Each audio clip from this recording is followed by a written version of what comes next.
Hello everyone, this sir Manish. आज मैं तुम्हें बताऊंगा कि कैसे मैंने नीट और रीनीट दोनों में 360 मार्क्स स्कोर किए थे बायोलॉजी सब्जेक्ट में, जिसकी वजह से मुझे अभी एम्स मिल रहा है। मुझे एम्स पटना मिल रहा है, बिहार का जो सबसे टॉप वाला कॉलेज है ना, वो मिल रहा है। सो तुम भी कैसे एम्स आ सकते हो, आज तुम्हें इस वीडियो से पता चलेगा। क्योंकि तुम्हें पता होगा बायोलॉजी सब्जेक्ट ऐसा है जो कि 50% मार्क्स कैरी करता है नीट में। सो आज का वीडियो तुम्हारे लिए है। अगर तुम इस वीडियो को पूरा लास्ट तक देखते हो तो मैं प्रॉमिस करता हूँ तुम्हें बायोलॉजी में मेरी तरह ही 360 में 360 लाने से कोई नहीं रोक सकता। Number 1, theory. देखो, तुम्हें जो थ्योरी का कैसे अपना प्रिपेयर करना है ना, मेनली तुम्हें जो बायोलॉजी में है ना, थ्योरी पे ही ध्यान देना होता है। क्वेश्चन इसमें उतना इंपॉर्टेंट नहीं रखता है।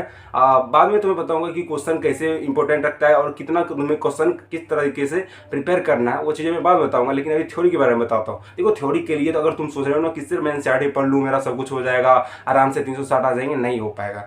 देखो भाई, मैं जितना मेरा एक्सपीरियंस है ना, मैं बहुत ज़्यादा बायोलॉजी में अच्छे से पढ़ा हूँ। मुझे पता है मतलब बायोलॉजी में किस किस तरीके से घुमाया जा सकता है, किस किस तरह से गलत किया जा सकता है। तो इसके लिए सबसे जो बेस्ट तरीका रहेगा ना थ्योरी पढ़ने का, वो ऐसा रहेगा कि जो तुम क्लास में सबसे पहले जो नोट्स बनाओगे ना, क्लास में जो सर तुम्हें पढ़ाएंगे वो अच्छे से पढ़ना है। क्लास में तुम्हें हर बार नोट्स बनाना है, जो भी सर पढ़ा रहे हैं हर एक चीज़ का नोट्स, डिटेल नोट्स बनाना है। तुम्हें नोट्स पढ़ना है और उसके बाद तुम्हें एनसीईआरटी पढ़ना है। अगर तुम्हारे पास कोचिंग का मॉड्यूल है ना, तो हो सके तो कोचिंग का मॉड्यूल भी अच्छे से पढ़ लेना।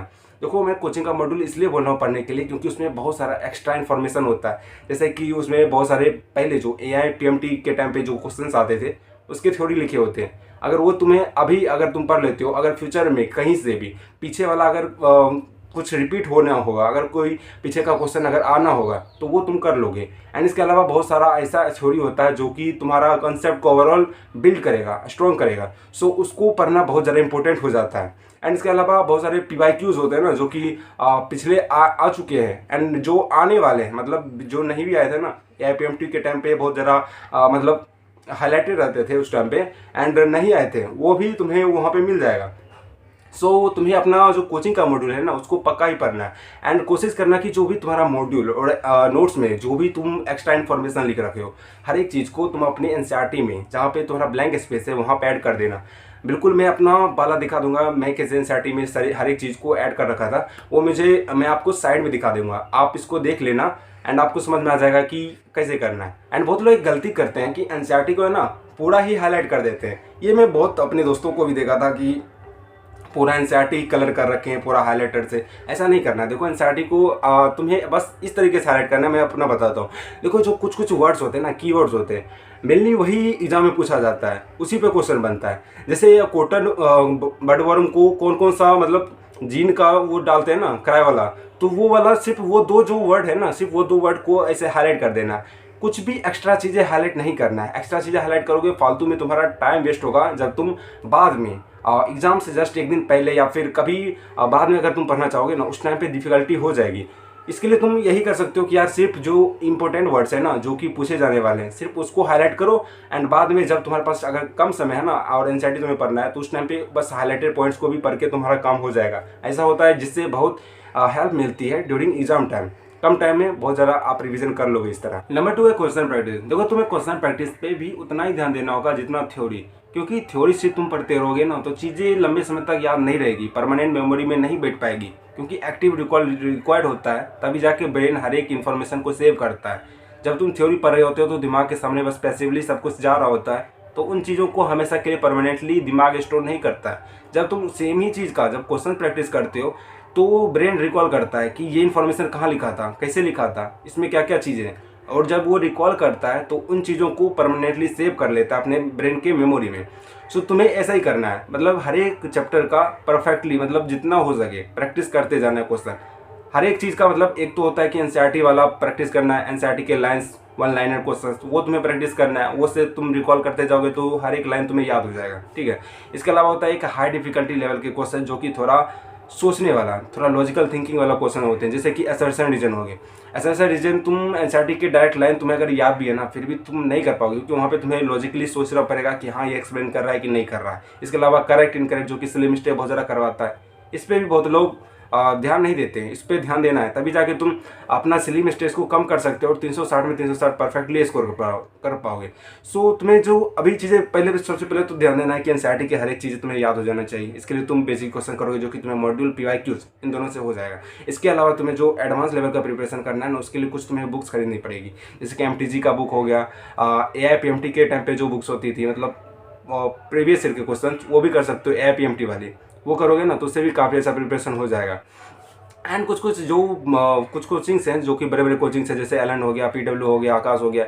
यहाँ पे कुछ इस टाइप के क्वेश्चन करवाए जाते हैं जो कि थोड़ा लॉजिकल थिंकिंग वाले होते हैं। सो उस टाइप के प्रैक्टिस भी तुम्हें करना होगा। हर वैरायटी का क्वेश्चन तुम्हें आना चाहिए, तभी जाके तुम अच्छे से बायोलॉजी में ला पाओगे 360 में 360। Number 3, mistakes and doubts. देखो जितना ज़्यादा इंपॉर्टेंट है ना कि थ्योरी पढ़ें, क्वेश्चन करें, उतना इंपॉर्टेंट है अपने मिस्टेक्स पे काम करें, अपने डाउट्स को क्लियर रखें।